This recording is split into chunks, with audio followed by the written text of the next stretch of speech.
Sa kabila ng paulit-ulit na mga paalala ng mga paliparan sa kanilang mga pasahero na laging sundin ang safety protocol para sa kaligtasan ng lahat, tila ilan pa rin sa mga ito ang nakakaligtaan ng paalala. Kaya naman nagdulot ng isang aberya sa NAIA ang isang power bank na nagkaroon ng minor spark ng malaglag ito dahilan ng pag-usok sa baggage counter. Alamin ang kabuuan ng balita sa report na ito.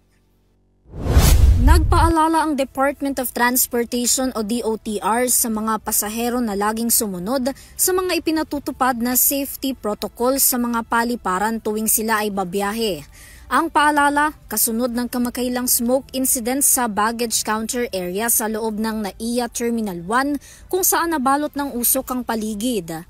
Base sa ulat, nagmula ang usok sa isang power bank na dala-dala ng isang pasahero na nalaglag mula sa kanyang bagahe na kasalukuyang nasa carousel system na nagsanhi ng minor spark kaya nagkaroon ng usok. Agad namang narespondehan ang nasabing insidente.